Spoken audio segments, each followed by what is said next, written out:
G'day and welcome back for more Survival Impossible. As I come tumbling down to the planet and we will run yet another test to see if I have the guts to allow the atmospheric thrusters to be the only thing that brings me to a halt. And I'm still not sure if I do. Alright, let's turn off the hydro thrusters. At least it's going to make this trip a bit quieter because man, that high-pitched squealing is not pleasant. Oh boy. My thoughts of what I'm going to do first is, as soon as I get to the ground, I'm going to go and grab one of the pods and do some upgrades to it. There's a few suggestions and some ideas that I had while editing. Feel like they'll be worthwhile upgrades before I send more iron down to the planet. And then I can start using that iron to actually create some railway and see what other tasks I discover that I want to do along the way. What the... Why have I got smoke? That was weird. No blocks are damaged. Okay. Or at least damaged beyond functional. That was very strange. Doesn't make me feel great. Hopefully that was just a weird visual glitch. Okay, altitude 5,800. Dampeners on. Thrusters are all on. Altitude 2,500. Speed 100 meters per second. We are slowing down from 1700. 90 meters a second. 80 at 1 kilometer. 60 at 700 meters. Oh yeah. We are coming to a halt at... not too terrible an altitude, actually. 400 meters. Man, I really did just chicken out on the previous runs. Well, that is delightful. That makes me quite happy.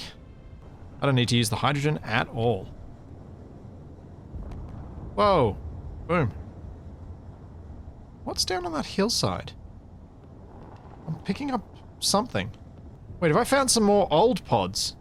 I think I've found some old pods. I have. Oh, bonus iron. Nice. I wonder how many more of these there are around the place. So probably quite a few. Alright, /GPS ODP1. And there's another one, I think 150 meters ahead. Yeah, this one isn't looking as healthy though.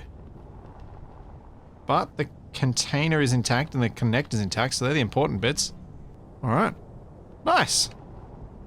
Bonus 60-70k of iron.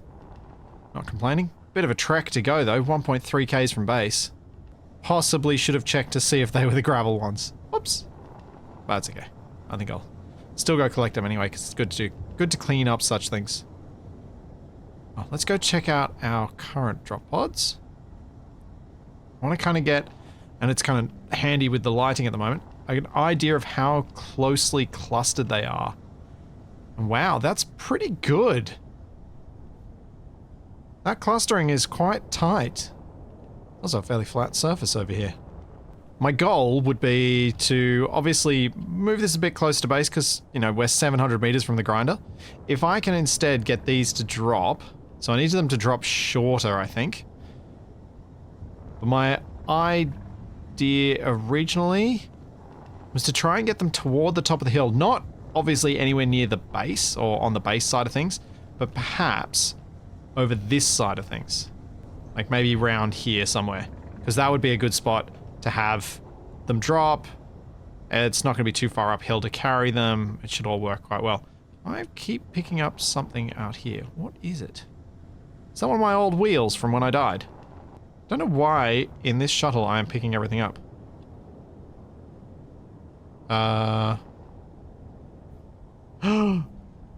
You're kidding me. How long have these been? Oh. Whoops. How long have these been here? These are my Remora boosters. What? We'll do the overrides once we switch. 3.7 k's up. I hope I am pointing mostly upwards. It's really hard to tell. 4.8 k's up. We are definitely no longer using the atmospherics, so it is time to ditch. I gotta look at these. What? I mean, one of them seriously got smashed up. The other one's fully intact. Wow.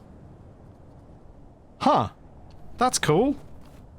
I had no idea where these were. I'd completely lost them since the day I dropped them. Let's GPS these. There was something else over this way. What is that over there? Is that another drop pod? Is that a canary? That's a canary. How is there a What is going on? How am I finding all this stuff? What is up with... Oh yeah, that thing's been cored. And I may as well collect these things, just as I said, to clean them up, but... Wow.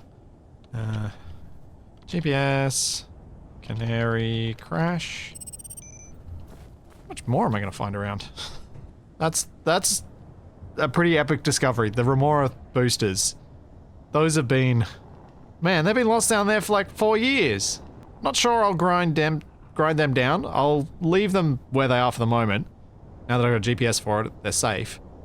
But I might keep them just to keep them. Once I figure out what I'm doing with the Remora. Which will be when I build a proper crane. A task which I will not distract myself with at this point. On dock, off charge, connector up, doors open. And now I'm going to drive this down, collect one of the pods, so that I can bring it back to base, not to grind it down immediately, but actually to modify it so that I can then use the blueprint when I head back up and upgrade. Because I do... Uh-oh. That was not a sensible choice of direction to move. I've gotten myself stuck. Oh dear. Okay, I might need to add that gyroscope that people pointed out I did not add to this so that I can jiggle my way out of this mess. Ah. Ow. So we have one on its side. We have one upright and with only the basic battery, so that's the older model. Then we have an upright one with... Okay, so this is the current model and upright, so we'll grab that one first. Alright, so I've adjusted the steering on this thing a bit so that I've got bigger steering angle at the front, and it seems to be working out okay. It's always a bit of a worry adjusting the steering angle too far, like making it go too far, especially with the short suspensions. They're not particularly great at handling wheels moving that far out of whack. Alright, and extend. Oh. Ah, dear. It's like, why couldn't I pick this thing up? This would be why. And it would be very bad. Oh, I need to get in there. There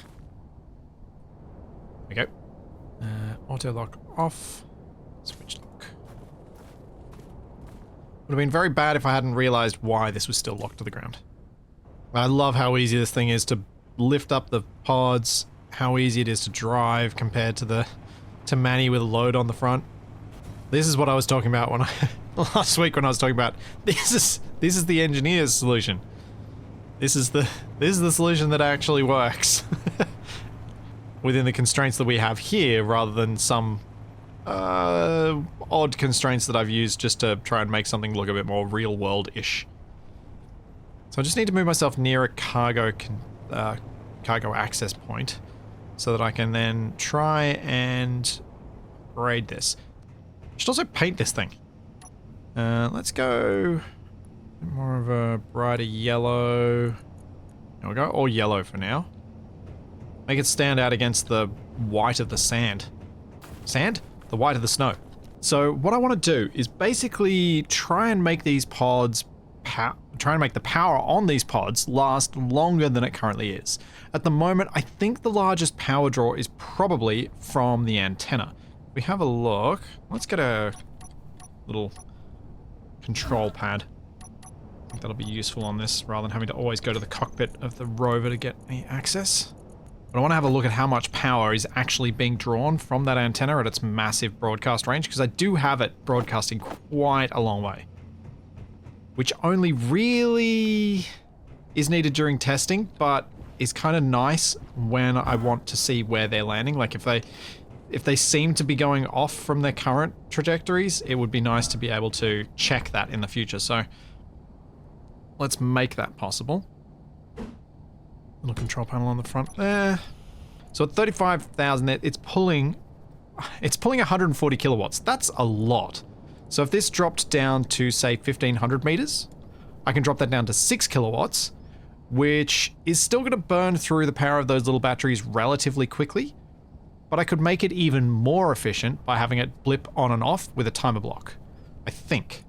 I don't know how much power off the top of my head a timer block uses, but we'll have a look. I'm pretty sure a timer block uses less than 6 kilowatts, so if I have a timer block running that blips that on and off, and we use an event controller that's going to sense when the landing gear lock to the ground to change the broadcast.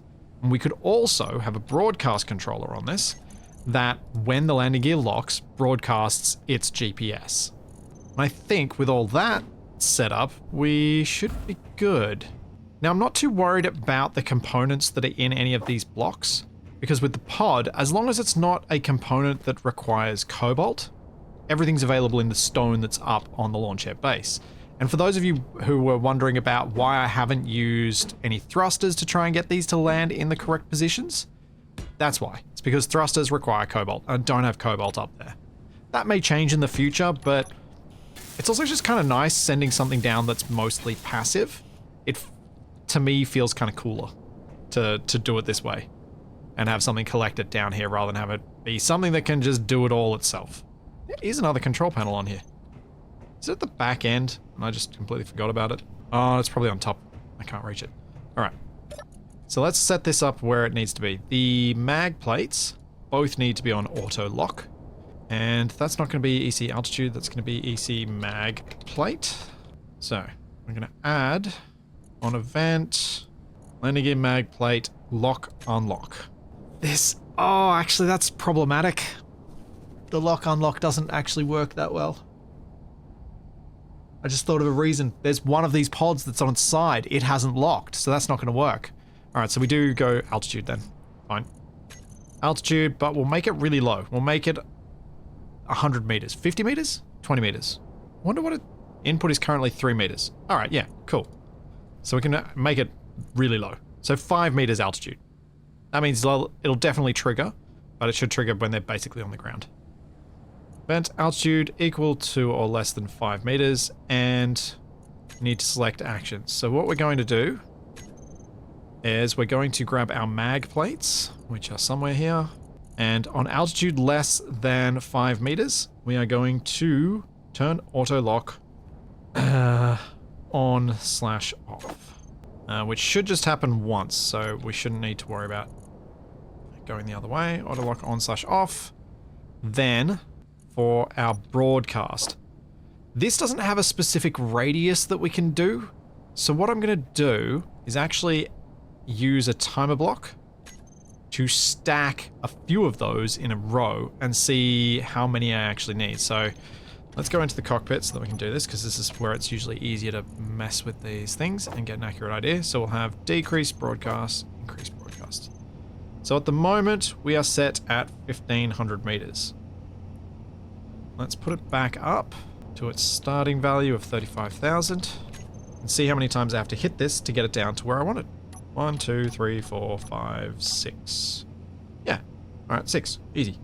I can go to my timer block, set up actions, and we will go decrease broadcast radius. Decrease broadcast radius, decrease broadcast radius. It's 5 and 6. And then we will have our timer block trigger. Trigger now. So now we'll have the auto lock turn off on the 2 mag plates. We will have the broadcast radius go down. We're going to need to have another timer block that's triggering the broadcast on and off, so it's on less often than it is. And lastly, what we want to do is turn the connector back on. So we'll toggle block on. So that means when this gets down, the connector is going to be automatically on, so I don't need to worry about turning it on from the truck, like getting out of the truck, turning it manually on. And I can also have the action relay toggle on as well, with it starting off when it's outside of that range. I'll need to change all the settings on this pod before I blueprint it to make sure that it's all set up correctly for being up in space. So let's do that. So this should begin off. So the this action relay is just accepting the unlock command. Perfect. So it won't accept the unlock command until it's down on the surface, which is great, as it uses a bit of power when it's on anyway, so it's only going to turn on once it gets down, saving a tiny bit of power. How much do timer blocks use? 0.1 watt. Okay, yeah. Timer blocks are much more efficient than using anything else. That's going to save a lot of power if I can use a pair of timer blocks instead of broadcasting constantly. So, TB1 we'll put on for 2 seconds. TB2 will go for 30 seconds. So every 30 seconds, maybe that's too long, every 15 seconds, so actually, correction, every 17 seconds it will be on for 2 seconds. So TB1, setup actions, this one will toggle this on. And then it will start the next timer block. Start. And the other one, set up actions. Wait, no, I've done this the wrong way around. Dang it! This will toggle block on and start the other timer. Because this one will toggle it off after 2 seconds, which then remains off for 15 seconds and then turns back on. So if we click start on this, we'll see. Broadcast goes... Hello? Ah! Because my oxygen's running low. Why are you no turn off? Oh, what have I done wrong? No actions. Wrong antenna, that would be why. Helps if you put the correct block in. There we go. So it's off, then it should blip for 2 seconds. In a minute. On. Off. Alright, let's check out that broadcast controller next. Can I make it trigger and do something sensible? So, broadcast controller... action, whatever. Yeah, send GPS. The event controller. Set up actions. So we're going to start TB2, because that's the long one. And we are going to broadcast controller, where are you? There we go. Send GPS. And hopefully that means as it reaches that altitude, it will send a GPS of its location. It will, in 15 seconds, turn off the timer block. Or turn it on, so it's actually going to stay on for 17 seconds. The main thing is I want to make sure that the antenna stays on when the broadcast tries to broadcast and is still at its... Oh. It should be okay. We've got enough relays around here. 1,500 meters should be enough to get a GPS to come through. And then that should be good. I think I've got everything set up. Main thing now is just to check what needs to be set up for launch. Is there anything that's not set up? There is something I do want to do, which is timer block. Silence! Your beeping is annoying. Oh, good. Sunshine's going to be starting soon. Excellent. That's perfect time to get onto the railway. Pick the 3 pods up. Start building some stuff. Yeah, that looks good. Alright, let's make a blueprint. Control-Shift-B. Rename. And when I next get up to the launch air base, which will be soonish, because I need to finish those yield modules and start getting the gold mined, I can replace the blueprint with that one. So let's grind this sucker down now and go and collect the others. Turns out, I might have been a little bit dumb with my tool enhancement mod in that I forgot to actually add it to this save. I was going through checking out what I'd done and I was like, oh, I didn't ever actually put this thing in the game. Whoopsie! So let's see how this goes in terms of grinding this down now that it's actually in there. So grinders on. Yes. Oh, that looks messy. Why is that so messy? What happened? There's a bunch of scrap? That's not good. As well as 37,000... Inventory full. Why did one of the containers explode? Oh man. Okay, I may have made things worse. In trying to make things better, I made them worse. Much, much worse. Why did that explode? It was gently placed. It was all fine. Inventory. That doesn't make any sense. Inventory. Also, why was full. only half the iron there? Don't tell me the iron got ground down because the container Inventory exploded? full. No. Inventory Oh. full. This isn't good. Well, let's see if it's just as broken with the next pod. You know what I probably could have done with these landing gear? Just put them in a group. I don't really need the action relay to unlock them. I could just have them in a group and then have them on my hotbar here, have the group on there, and then every time I lock onto one of these I can unlock it. That would have worked just as reliably. Oh, well. Have the action relay in the blueprint now and I'm not gonna fix it. I'm not gonna change it. Okay, let's see if this one grinds safely. Grinders on. Yeah. That one went safely. I don't know what was up with the other one. Thankfully it doesn't seem like it's a permanent or a consistent problem. Still will need to expand the grinder pit so that the last little bit doesn't get left behind, but not too bad. With this on its side, I think it might be a little too broad. Turn that on. Make sure these guys aren't on auto lock, because otherwise I'm going to lock down. And then I think I need to just grind at least these lights off. Hopefully, even though it's on its side, I can pick it up. Without having to make major modifications to either the pod or my truck. Okay. Batteries have to come off too. If more than a few of them end up landing on their side, I think one of the things I will do is move those batteries and everything to another spot so that it doesn't have that broader side, so that it's all kind of the same width no matter what. Sun's coming up. This is good timing. So curious how far I'll get with how much iron I've brought down. Because what, it's 4 pods and a few of the little pods and other bit of random stuff. Maybe I'll be able to make it a kilometer or 2? This system is a massive improvement over my previous though. In terms of yield, in terms of simplicity, all of it. As in simplicity of use. Simplicity of setup? No. This is much more complex than the previous one. But in terms of use, oh, it's a massive improvement.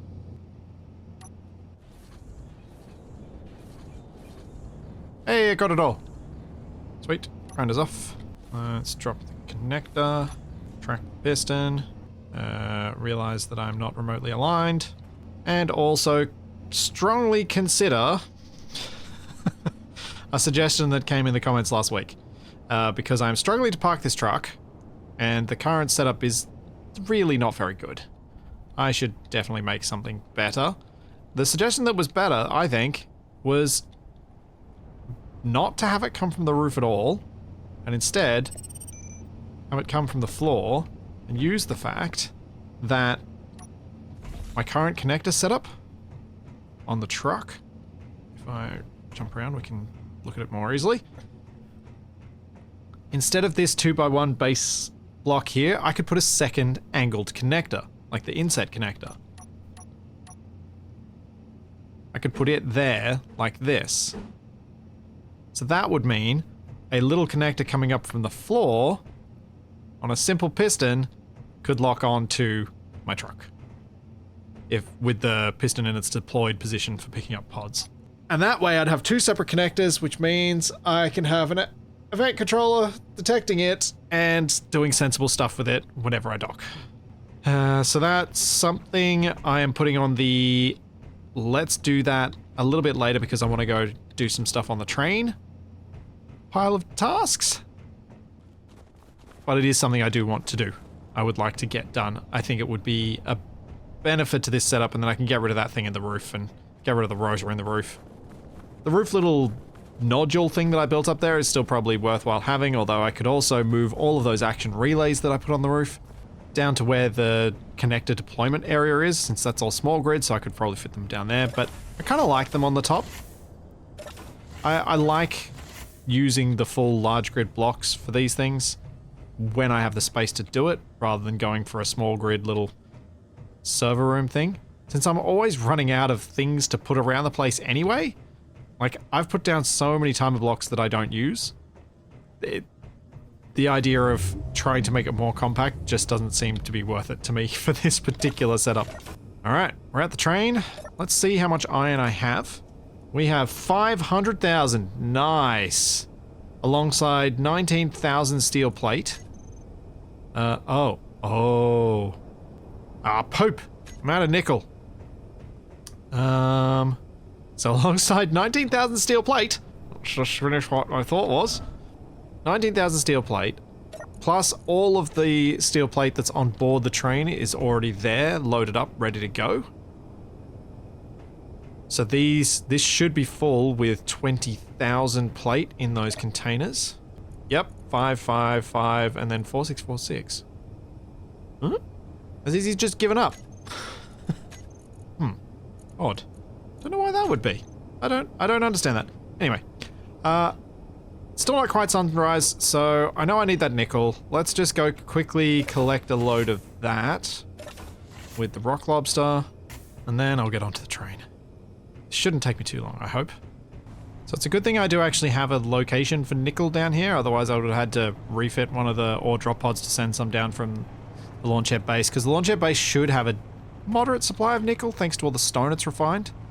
But since I've got actual nickel ore that isn't that hard to obtain, I feel like that's what I should probably be using. And just check that pod, it was indeed iron, so they are well worth me going and collecting. Couldn't remember if I'd actually made this nickel mine accessible for the for the rock lobster when I brought it out here. Thankfully, I did. I think I might have mined with this here before. It wasn't just with the goofy. I think that'll do. It's pretty much entirely full with nickel at this point. See if I can make myself a bit more of a turning bay too. It's nice to be able to turn around in there a little more easily. Who knows when I'll need to get nickel again. Yay, sun is truly up, so let's go get this train line started. Properly. Seriously this time. Get far enough away from the base that it feels like the train line actually goes somewhere, even though it won't yet. Alright, before I head out and actually make this rail, I need to do something quickly. Which I think is better for performance. I'm not 100% sure. But I think it is. What I need to do is I need to go out there and I need to grind down some of the stuff that I placed. Because what I'm going to do is split this grid. I think having multiple separate grids is better than one gigantic grid from a performance perspective. So if I can split this before I make the thing many, many kilometers long, this is also slightly terrifying doing this, it should be better. So what I thought I would do is do a split really early on. I have an idea of how to make one where the gap between the grids is going to be very small, even though they're in a straight line. Not going to grind down any of the stuff that I already welded up, but at least come back to here so that I can split it at this point. Okay, let's see if I can do this thing. I hope my idea works. The basic concept is that I'm going to place a block beneath, place a rotor, put the rotor at its maximum extension, and then use that new grid that's based off that rotor, convert it to static, and then detach them. And hope that the gap with the rotor head extension is small enough that it's not going to create any problems for the train to roll over. Since that's about the sort of gap that I'm going to end up with using the hinges to make the curves. Actually, thinking about it, I probably don't want to use the train to place this. I probably want to use this guy. So let's unlock. Have I got a load of stuff in here? No, I do not. Okay. So I need to load up. Alrighty, so we're not loaded up. Let's reverse that hinge. I hope I've got those limits still set correctly. Could probably move a little bit quicker than this. It's a bit on the slow side. And then we go collect all and throw out.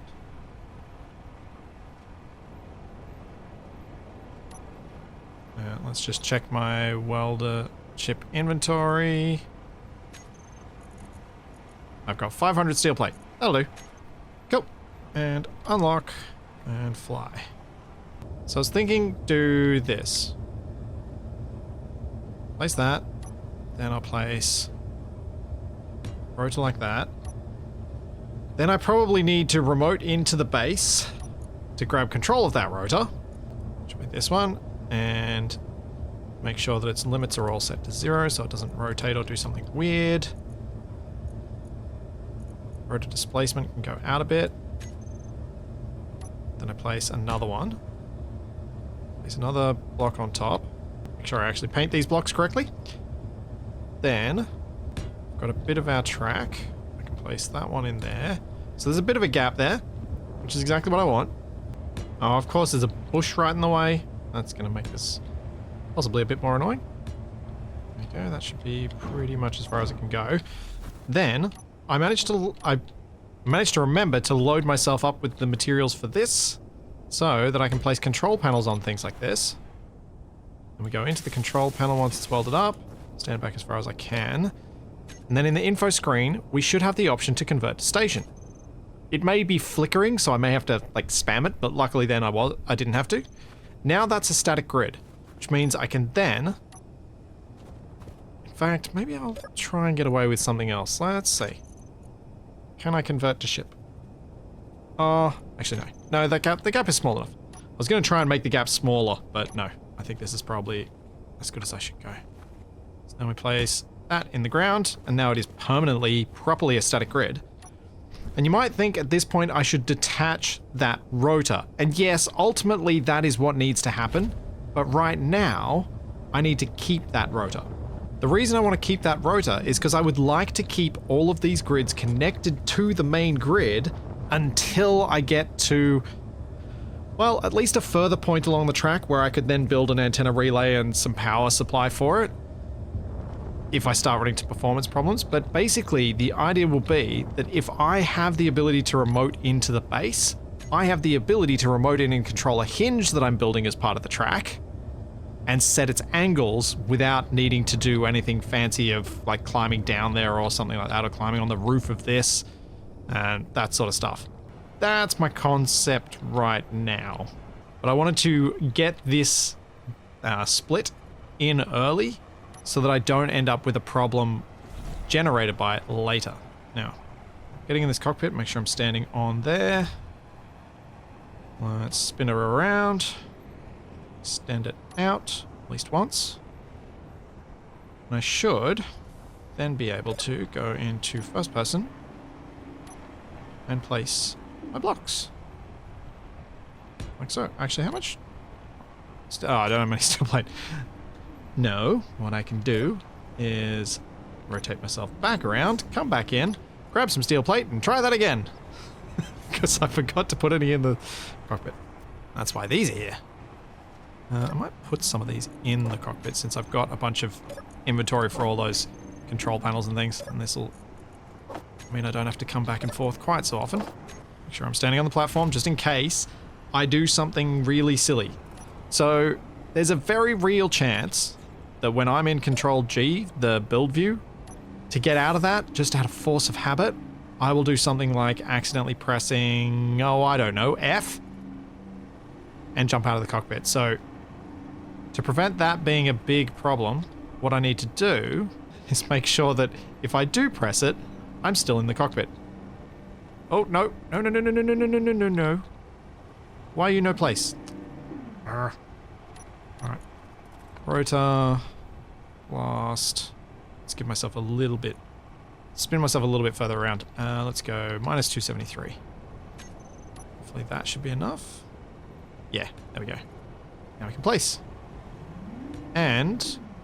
Oh, that's what I can also do. I can probably weld as I go. So let's get those welder arms down. That is number 7. Welders on. And that should weld as I go. Let's see how far I get. I'm going to extend myself out further. The lack of ability to place blocks far in front of the car is making me really nervous. But now I can do this. And I'm working a fair bit ahead of where the train car is. I was working just way too close before. Made me very unsettled. Is more jiggle to deal with though. How are the welders doing? Oh, they're keeping up with me. Alright, I have run out of steel in the welder car a fair while back. But we're now possibly, maybe even too far. I may have gone further than I should have. But definitely should be curving at least now. If not, have done it a while back. Dang it. I think I went too far. I don't know how I'm going to deal with that.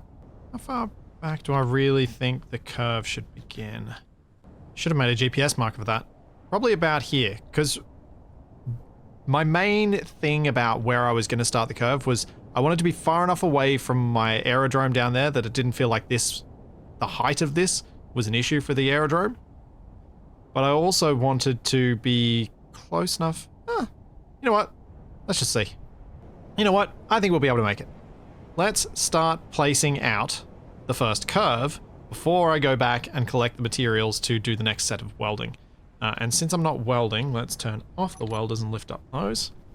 Alright, so for the first bit of my first curve, what I need to do is go into Control G. I need to add hinges to this because I'm going to use hinges to make my curves. Where is Hinge? Hinge is there. Then, my plan is this. Place another block underneath like that. Then I place a hinge on it, rotated like so. And this is why I needed this to remain powered. Then I'm going to place a blast door edge like that. Remote into my base. Find this hinge. Should be that one. Yep. And a lower limit of 0. Upper limit of something. Let's see, this is going the right way? No. I want it to go negative. So we want it to push it to... I'm going to push it to -2. So we'll just use the limits to budget that way. That'll do. That's everything that needs. Then, on that, I can place my blast door. I should be able to place the blast door on top. Now that is 2 degrees to the left of the other one. I can then build this out a few blocks. It's probably going to be quicker for a lot of these curves to do this building out from the cockpit of the bedbug. 1, 2, 3, 4, 5, 6, 7. We'll go 10. 8, 9, 10. It's possibly going to be a problem. Yeah. I can't damage my own grids because of the mod that I use. Where did I get into this cockpit? It was in front. I'm going to need to jump on top.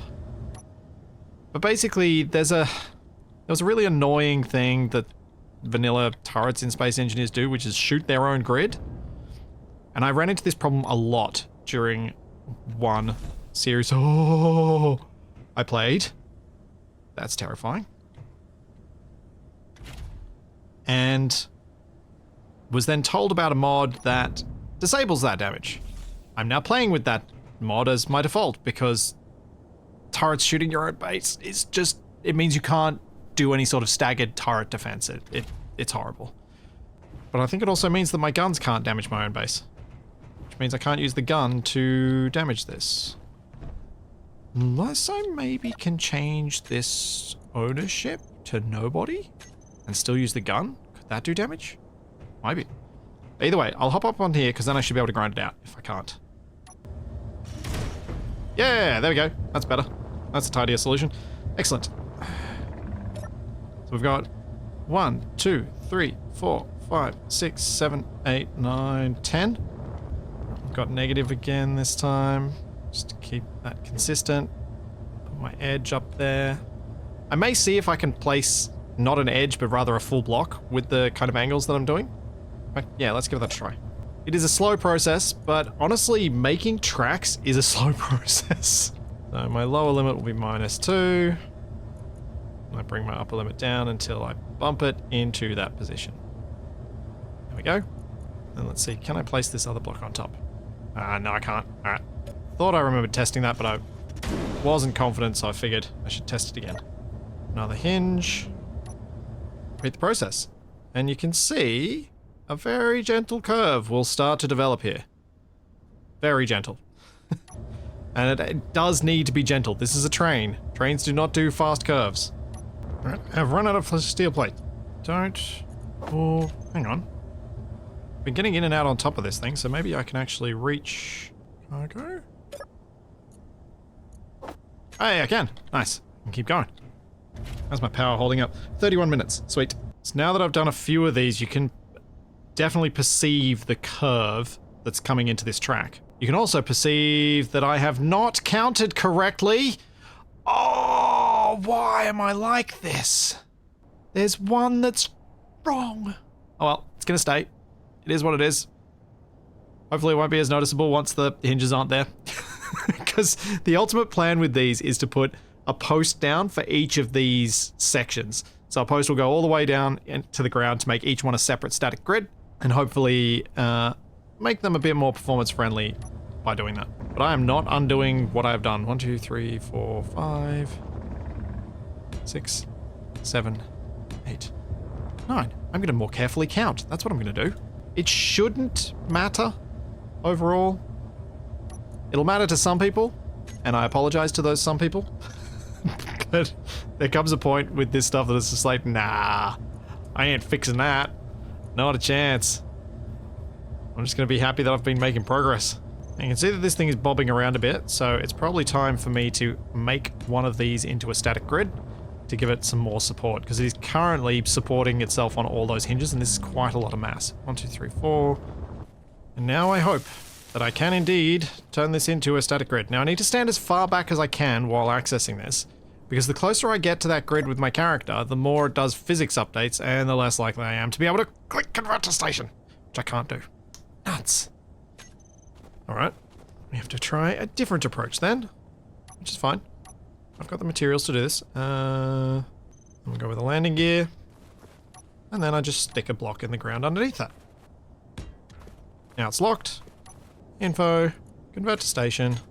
No muss, no fuss, no cocoa moss. Easy. So that one's now a static grid, which means we're much better supported than we were before. And it means I can do this. Clean that up. Fly back to the train. And I can see if I can weld up this far. Because I am now how far from the base? I think I've almost made it a kilometer. Yeah, I'm pretty close to a kilometer. Just shy. That's not too bad. I think I've got enough steel plate that I should be able to make this journey, but it'll be also kind of cool to show you guys how the curves are actually working. And I say show, but I really mean test. I think it should be fine. I didn't want to drive onto the curve section until I had built at least that second static grid, because I feel like without that, I was going to end up with a bit of a risk of bending the whole thing, which would be bad. Homeward bound. Let's get another load of steel plate and see how far I get with a full load, because the assembler has made 19,000, so I should be able to load up almost immediately. Oh, that's what I need. I need little indicators on the containers, or at least up on my front here, to say when the containers are full. That would be helpful. Oh, look at that. Look at the smooth. I know I'm going fairly slowly, but this train is not really designed for speed. This is designed for building. So it is a lot less stable than a train would be that's going to be, hopefully, the train that I'm going to use to go and haul the ice and the hydrogen is going to be a lot more stable. Right, let's do this thing. Unlock. Welders on. Deploy the welders. Oh, man, that sort of movement just makes me happy. I probably shouldn't have them deployed until I actually get close to the site where I need them welded, because I can move a bit quicker without them there, as my clearances are a bit more comfortable. I love it when a system finally comes together and I'm actually using it. I do feel like it's going to be well worthwhile having spent as much time as I did on getting this construction train as functional as I have, because this train track is going to be very long. I don't remember exactly what the calculations were about how many blocks I'm going to get, but I guess I think it's going to be like 400 meters or something like that per load. That's not too bad. When I get further along the track though, I will probably need to consider the possibility of adding an extra cargo car to this, just so that I don't have to make the trip as many times. Okay, here we go. Welding across one of the corners. In a second. There we go. Oh, maybe I get like 600 meters out of a load. So I've gone a lot further than I thought I would. Now I know I'm wasting some by welding up those blast door blocks beneath. And looking at it, I don't think there's much I can do about it. I could possibly use a different type of block in that place.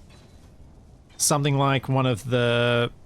something like one of these guys could possibly be used. Since it uses interior plate, I can bring interior plate specifically for placing those, place the hinge on it, and then none of that will get welded up, which means I won't waste those materials because I'm going to have to grind this down or shoot it off, but probably grind it down to remove those later.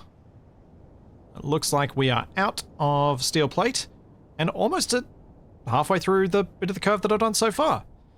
I'm thinking there's a pretty good chance, looking at this curve at the moment, I think there's a pretty good chance that I'm going to end up over here. The curve's going to come around and I'm going to be pointing basically directly at that cliff wall, which is not ideal. I really hope I don't have to tunnel my way through a little bit of that cliffside. That'd be really annoying. But yeah, look at that. We have train line. I am further away than the aerodrome. That is a big step in the right direction. Let's go over this curve and see just how smoothly or not this travels. Oh, actually, what am I doing? I'm going over the curves and I'm going to go a bit fast. I definitely should not have those deployed. That is bad. Now it is going to make a heck of a racket going over these bits of curve. Because that's what wheels do. Look at that. That's 15 meters a second with a much less stable train than what my hopeful future one will be. So next time, I've got to go back up to the launch air base. I've got to send down some more iron. I've got to upgrade the ore drop pods. I've got to get the gold mined and start considering how viable my shuttle is as an exploration craft, because I think it's pretty viable. It's got 85% fuel when it gets up there. I need to build some tanks up there so that when I drop back down to the planet, I only do so with about 5 or 10% fuel remaining, so that I'm gradually shuttling some fuel up there for safety's sake. I'll also get some more rail built as the iron allows me to do so. So there's all that and plenty more to come, and I will see you then.